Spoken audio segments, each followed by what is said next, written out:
Thank you everyone for coming out this evening. We're going to have our presentation on ODSP, and this is more of an overview, not just employment supports.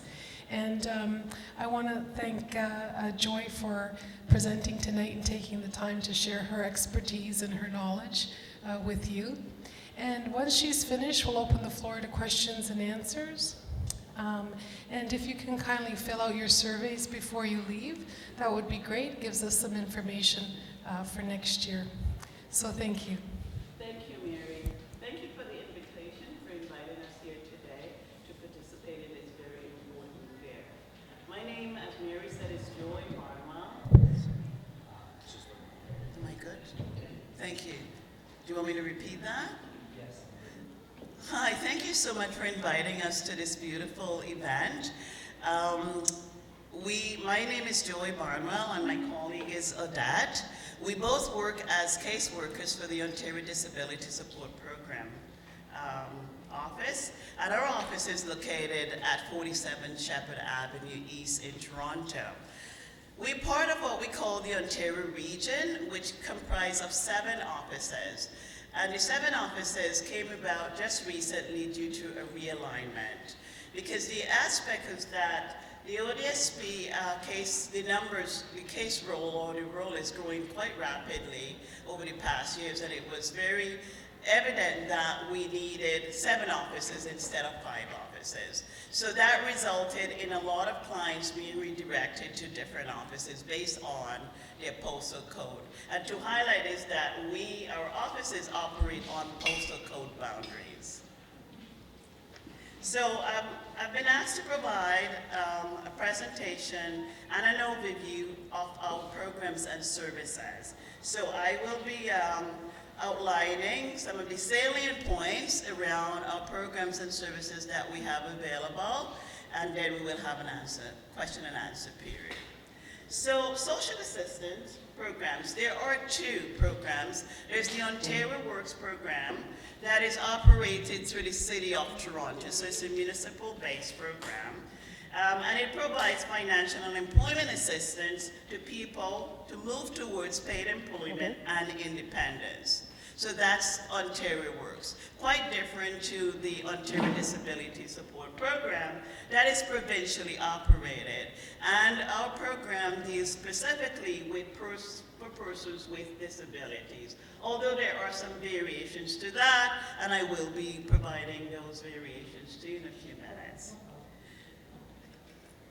So, what is ODSP income support?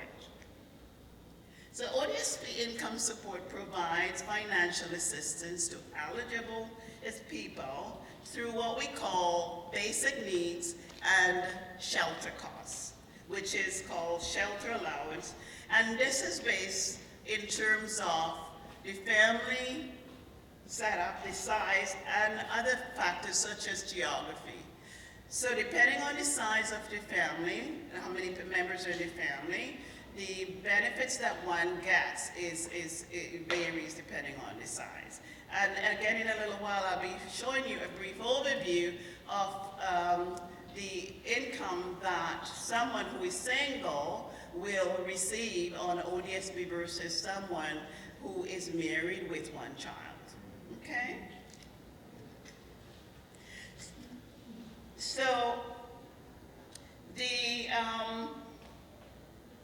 basic needs component, which we call basic needs, consists of costs for food, shelter, and clothing, and other necessary personal items. So that is what we call basic needs. And the other component to that is shelter costs, which allows for accommodation, rent, mortgage, shelter-related costs such as property taxes, utilities, and home insurance policies.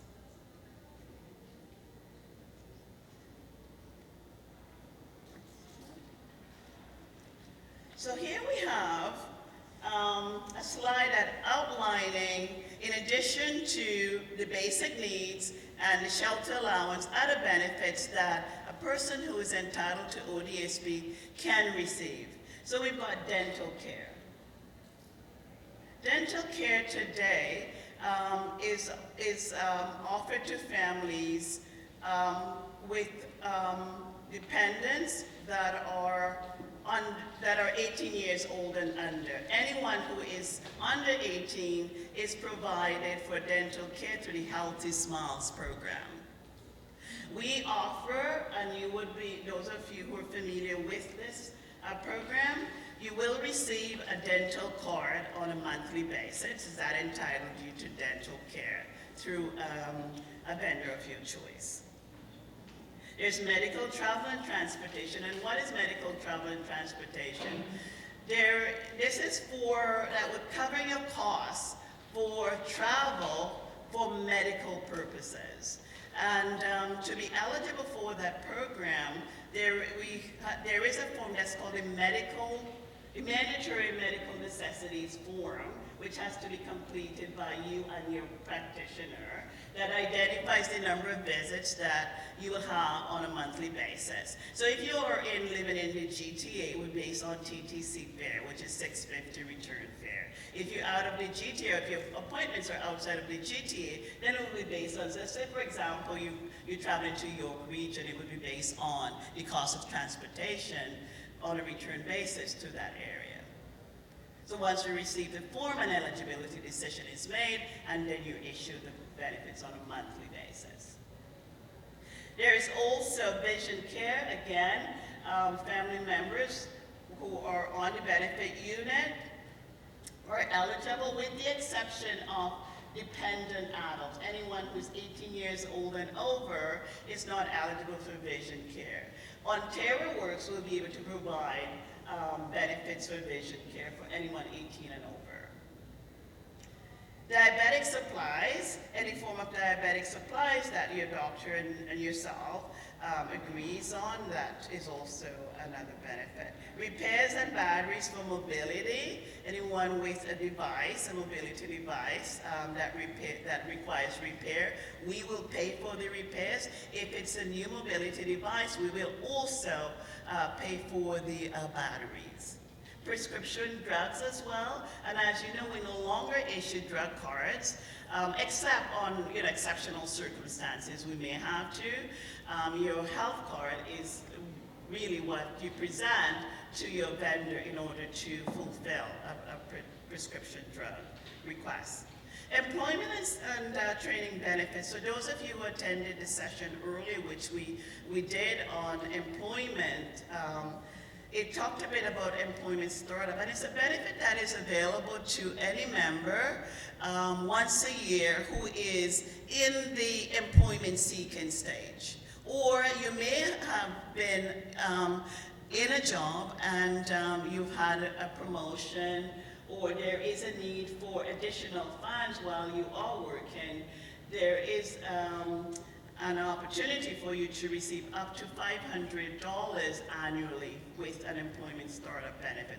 And it's simply having a discussion with your worker in order to assess your eligibility. Hearing aids as well. Again, hearing aids is available with, the applicant will provide us with an assessment and a cost estimate from a vendor. We then provide an authorization form which can be fulfilled to receive the different types of hearing aids that you require. Special diet, again, is another benefit for anyone with medical dietary conditions, and there are certain categories that are on a special diet form that, again, you and your doctor will review and complete and then submit to your caseworker. Surgical and incontinence supplies as well are available. That could range anywhere from incontinence supplies such as disposable diapers, etc. It could also include surgical such as band-aids or surgical equipment for CPAP machines, etc. Who receives ODSP benefits? Of the overall ODSP caseload as of June 2017, almost 78% are single people with a disability. So we see another indicator at the top that shows you for 2017, the total number of case files, 356,000 plus. And beneficiaries, the beneficiaries mean that the number of individuals who are on one benefit unit. So on a benefit unit would be the applicant, the spouse, and the children. They could be dependent children or dependent child as well, dependent adults, right, and children as well. So it gives you the breakdown. So 53% are male and 47 are female, 25 are under 35 years old. And approximately 20% of individuals receiving ODSP have post-secondary education, 33% have high school, and 47 have grade 11 or less. And many individuals receiving ODSP want to work, but because of many physical employment barriers that are out there in society, it prevents them from finding employment. One of the great things that the government has done for ODSP, we have engagements with a number of agencies who provide employment supports to our clients. And it's a safe environment who understand one's employment barriers and will be able to provide services based on individual needs. So we also now have a slide indicating the disability profile. So it's ODSP case based on primary disability, and again based on 2017. So we have, in terms of this pie chart, 23%, which is the highest rate of psychoses, such as schizophrenia and many other conditions. We've got neurosis, like depression, anxiety, 19% tied with developmental delays, such as like Down syndrome and many other aspects. We also have other physical illnesses, such as mobility, which would be classified into physical illnesses, 15%, diseases of the musculoskeletal, 12%, diseases of the circulatory system, 3%, and disease of the nervous system, about 9%. So that is an overview, a profile of our case files at ODSP. The next case slide talks about the average time that an individual, an applicant, may be on ODSP. So with our caseload compared to Ontario Works, our caseloads are far more humongous in terms of volume versus Ontario Works. For example, for Odette and I, we may have over 300 or 400 people on our case files, not including the beneficiaries. So if you add the beneficiaries to that, you're talking about 600 people at one time. So the volume is very high, and we often ask to, for you to understand those kind of variances that we do deal with. It may take some time from time to time for us to respond to phone calls, but we do have standards that have been set. We try to respond within 24 business hours to many phone calls. And if we're unable to do that, we will contact you and provide you some information in writing to explain why we've been unable to do that. So in terms of the time on social assistance, we see that 68% have been on ODSP for 60 months or more. And then 21%, 1 month to 35 months, and 11% between 36 months to 59 months. How do we deliver ODSP programs? And many of you may very well be familiar with that. So ODSP is delivered through people like myself and Odette. And I mentioned earlier, here in Toronto we have 7 local offices, but throughout Ontario there are 47 offices altogether. And we collaborate with many community agencies, such as the DSO as well, and many other, about approximately 150 community-based providers that we work with. We use a customer service friendly approach and staffing model to provide a one-window approach to case management. And with respect to caseworkers, so we manage all aspects of the individual's file, including income and employment support. So every month, for example, the life and the death of a caseworker looks like this. We respond to phone calls live phone calls, we return phone calls, we process mails, we process requests for maybe mandatory necessities forms, such as medical transportation, special diet forms, hearing aids, and many, many others. So that's the life and employment support. We help people to establish goals and develop plans to overcome barriers through employment purposes and other aspects to achieve their goals. And we work very closely with agencies both at the local level and make referrals to other human services as required. So again, we partner with many of our community agencies and other governmental agencies. We work with Canada Revenue Agency, we work with Service Ontario, we work with March of Dimes, with the DSO, with many others in community living, etc. So who is eligible for ODSP? To be eligible, the requirement states that you must be a resident of Ontario, 18 years old or over, and in financial need, and have assets no greater than the limit sets out in the ODSP regulation. And in a few minutes, I will provide you with more detail with respect to what those limits are. And be either deemed a person with a disability under the Act or qualified as a member of a prescribed class, and that I will explain further in a few minutes as well. So the process, let's look at the application process. So somebody meets the requirement, they are an individual with a disability, they're 18 years old and over, they live in Ontario, so they need to make an application for benefits. So there are a couple options that one can take. You can apply online by filling out an application online. You can also be referred through Ontario Works. And the circumstances where you may be referred to Ontario Works is because in some instances, where a medical decision has to be made on your eligibility to determine if you are a person with a disability, it could take up to 6 months. So we generally recommend that if you are in immediate financial need, that you apply to Ontario Works. So during that time while you're waiting, you will be able to receive some financial assistance. So those are the options. So the determination process to assess whether you are eligible or not requires that we look at your income, your assets, your expenses, such as shelter costs, and your family size and makeup.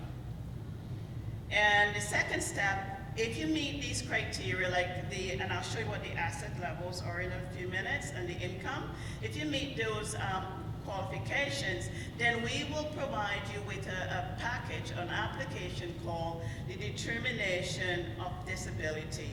And that is a set of forms that the applicant will complete and then forward to a disability adjudication unit. It's a medical adjudication team that is separate to ODSP. As caseworkers, we administer the financial benefits of an applicant. We do not make decisions around medical determination. So financial eligibility. The assessment of financial ability takes into account the personal circumstances, such as the numbers of people in your family, your living arrangements, your shelter costs, your income from other non-exempt assets. And what is non-exempt assets? So a non-exempt asset will be like your primary home, your primary car. To give you a few examples, those will be non-exempt assets. Let's say, for example, there's income that is not exempt at all. If you've got a secondary property that is, and depending on the use of that secondary property, that is not considered a non-exempt asset. So the next slide talks about financial eligibility.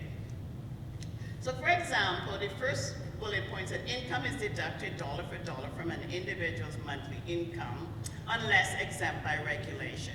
So if an applicant is working while receiving ODSP benefits, you would have heard earlier this morning that there is a financial calculation that is done.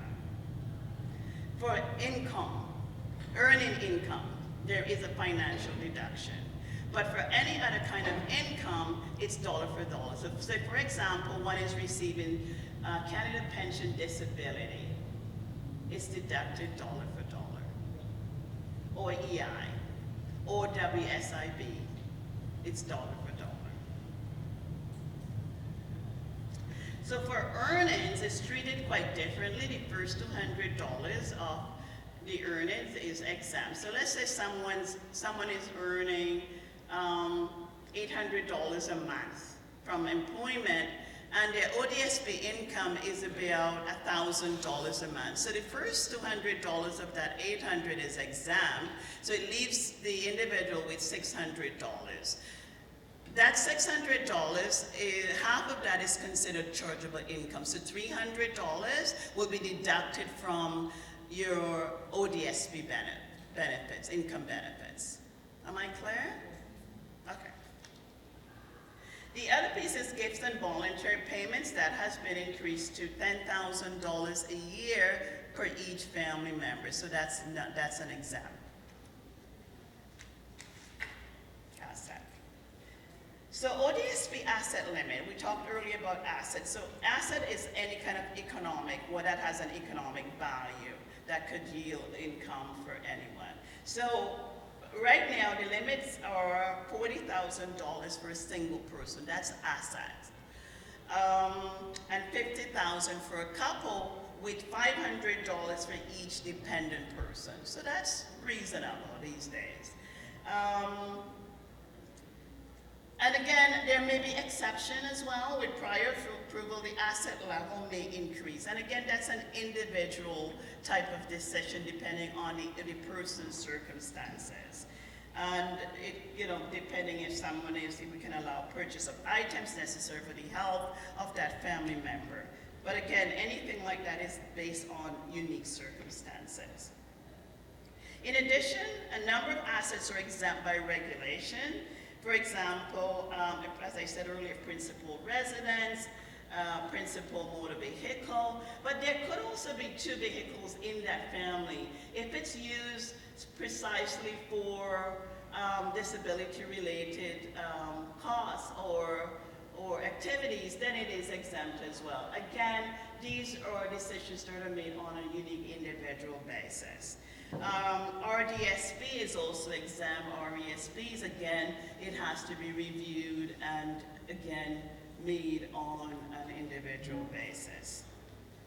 The other income that, and you may have heard that earlier, that is exempt to is if there is a dependent adult who is part of the benefit unit and is employed and is attending school, the income is exempt. It's not deducted based on the rule that I explained earlier, where the first $200 is exempt and the rest of the income is chargeable.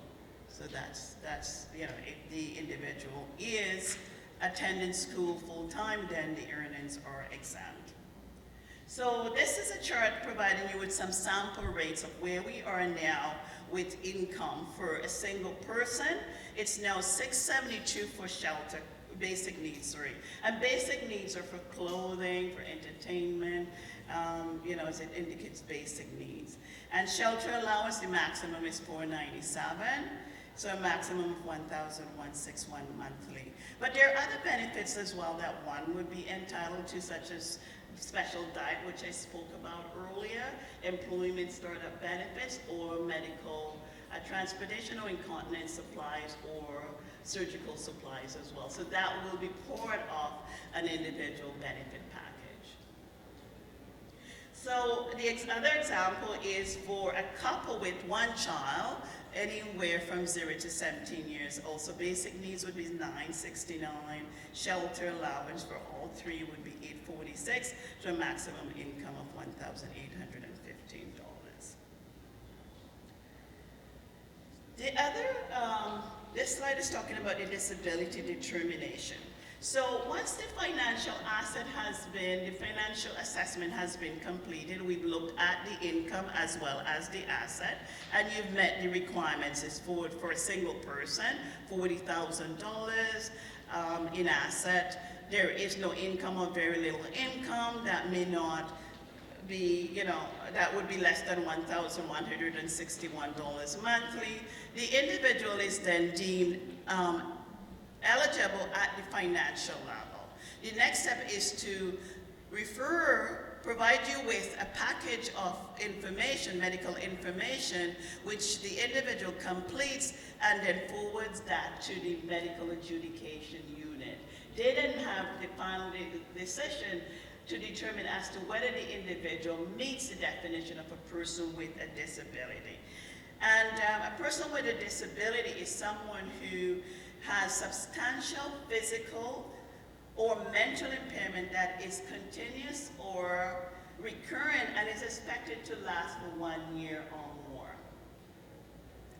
And in addition to physical or mental, there must be some substantial restriction with respect to work or the individual being unable to take care of himself or herself or participate in the community.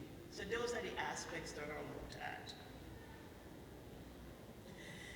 Once the disability determination unit has made their decision, they will then determine based on the disability as to whether the individual requires a medical review. Medical reviews are generally determined after maybe 1 to 2 years after an individual has been on benefits. There are some instances where the disability, depending on what it is, it's not going to change. It's permanent, so there will not be a medical decision. In this case where there may be a medical review in 2 years, you will be notified by the medical adjudication office. And there is good news that now the process is not as rigorous as it used to be, whereby which even though you have been on benefits for 10 years or 5 years, you may have to complete the full package all over again. Now it's an abridged version, so it makes it a lot more user-friendly and much more simplified for individuals and their families.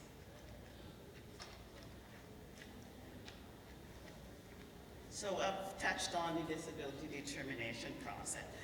The next slide is on prescribed class.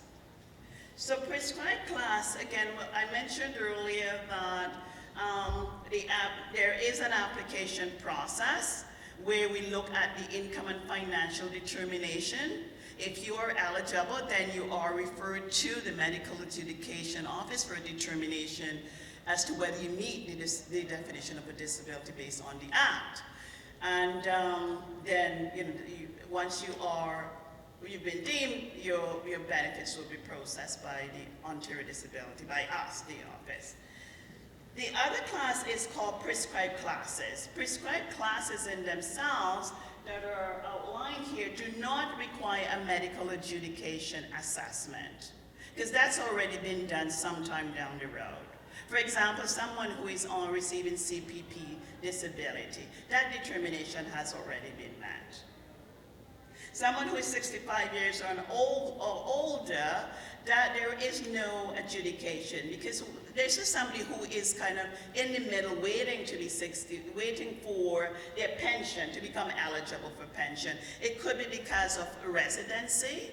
One has to be living in Canada for 10 years in order to qualify for pension benefits. So that individual could be the first people age 65 and over who are not eligible for federal old age security. So as soon as they have met the residency or other requirements, then they will be receiving pension and no longer be receiving ODSP.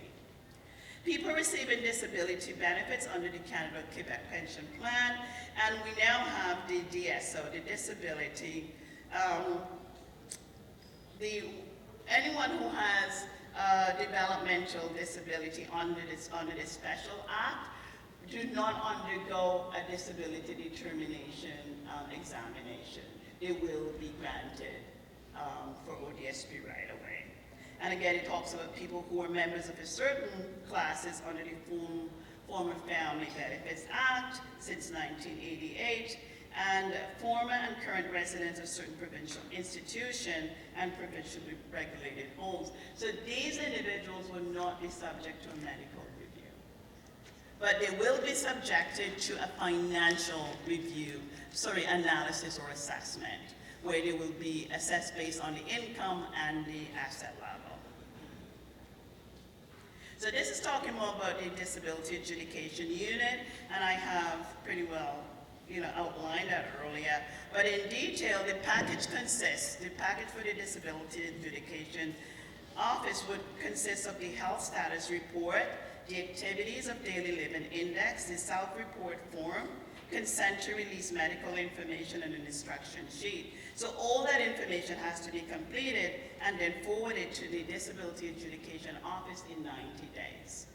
If it goes beyond the 90 days, then the individual will have to seek an extension from the Disability Adjudication Office in order to have that application ongoing. So once the individual has been deemed to be eligible by the Disability Adjudication Office, the file is then sent to the Ontario Disability Office through the caseworkers, and we have the responsibility to ensure that the benefits are processed within 21 days.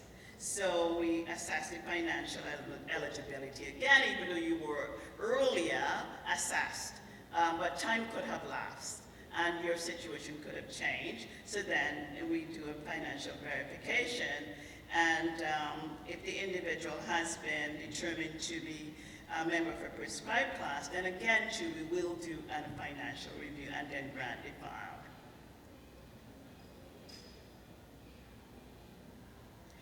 One of the things that we strive to do as well is to set follow-up appointments with our clients to meet with them within a 3-month time frame, just to review to see whether anything has changed, whether other needs have come up, so we can support our clients in the best way that we can. It could be very well with employment, it could be around employment and training that somebody wants to find out more information about. We will provide that information to the client.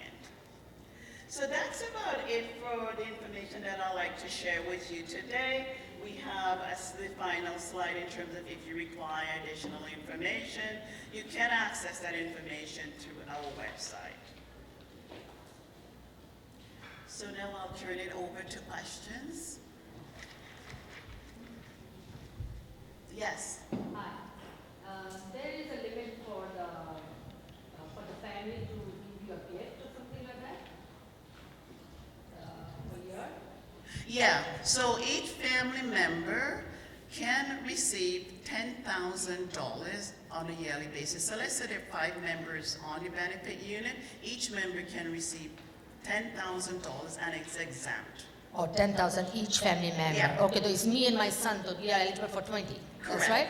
And And then what proof I have to provide? You will provide us with the source of the income. For The example, gift. my brother will send me money from States. Yes. And he has to write He it down writes a something? letter, yes, exactly. Okay. And we will examine your financial information as well, such as your bank account or other aspects like that. Okay, all right. Thank you. Thank you. This lady?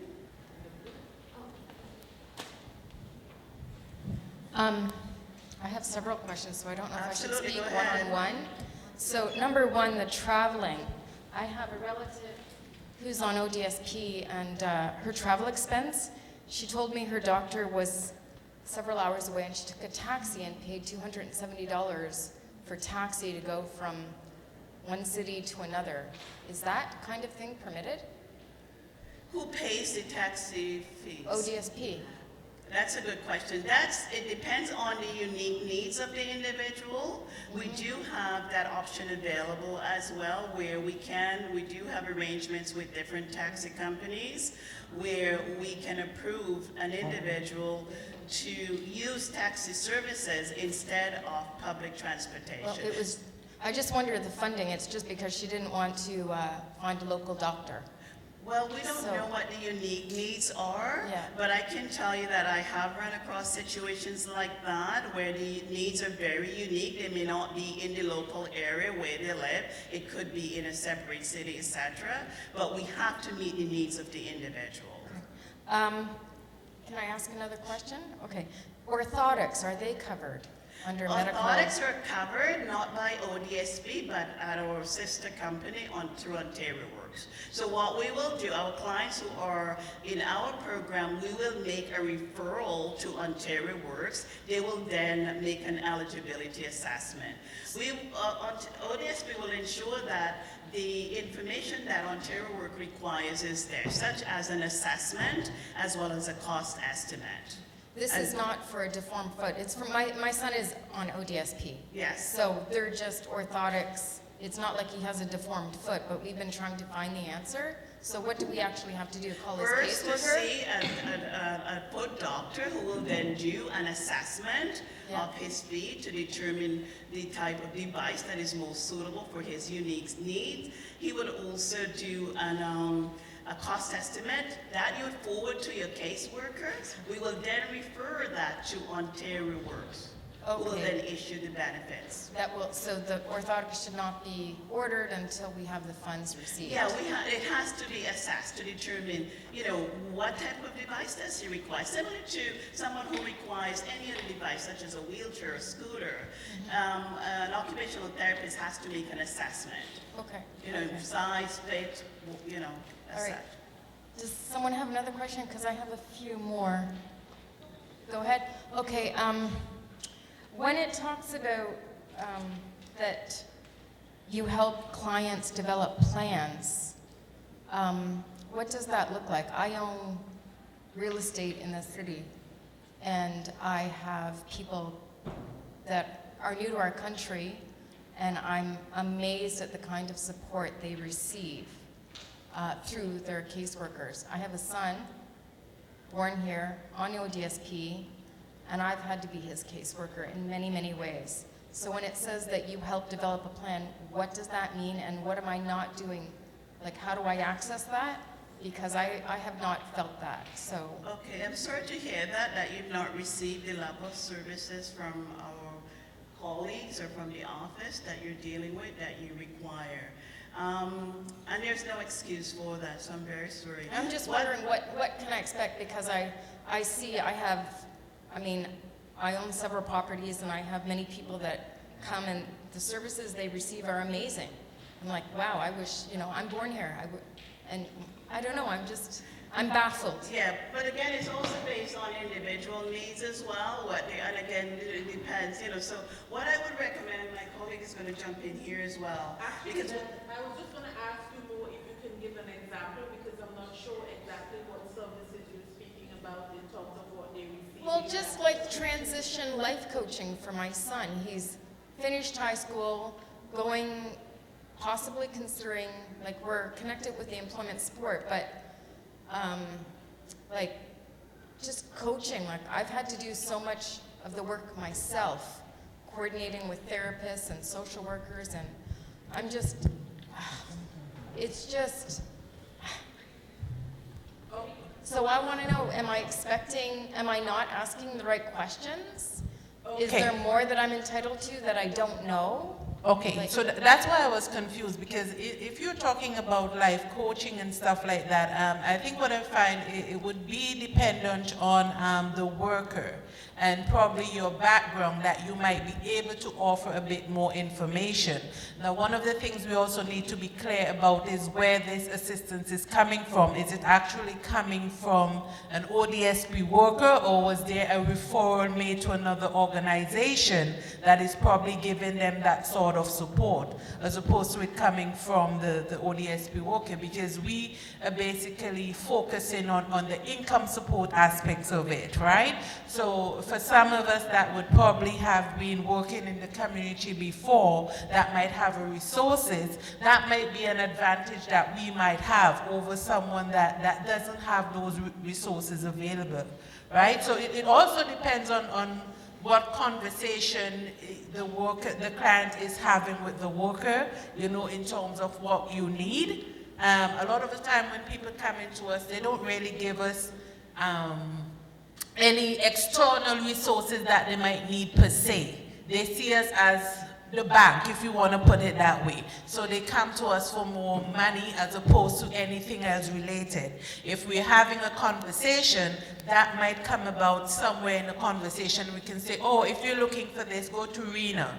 Or call 211, and they might be able to provide you with that sort of resources. So we need to be clear as to where the help is actually coming from, and taking into consideration that some of us, depending on our background, might have more resources to offer than even what is expected of us as ODSP caseworkers. Does that help? Yeah. And to add to that too is that I did mention earlier that once someone has been granted an appointment is scheduled for the individual to return in about 3 to 6 months for follow-up visit. And again, it's up to the individual to follow through with that. And what we do at that time, we review where you at right now. Where do you want to be in 6 months? We can use our employment support agencies as a backdrop for that, for referral to them.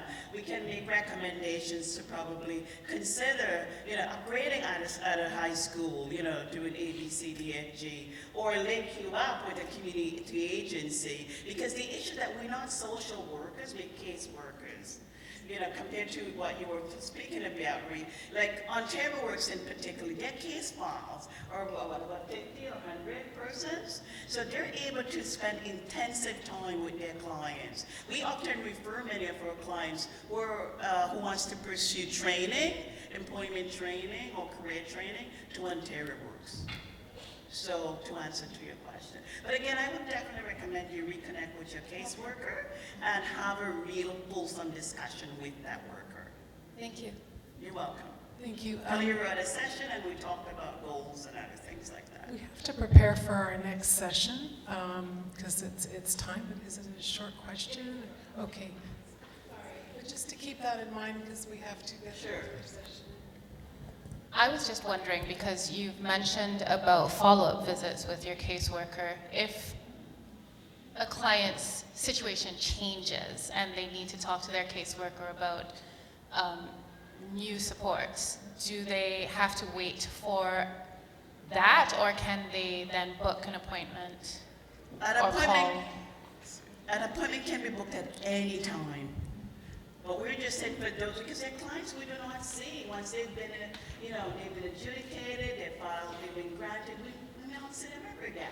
Because everything is going right. Well, maybe they don't know that they have that access to us. So at any time, it doesn't have to wait for the 3 to 6 months. Okay, thank you. Well, I just want to thank Joyce and Odette as well. Thank you.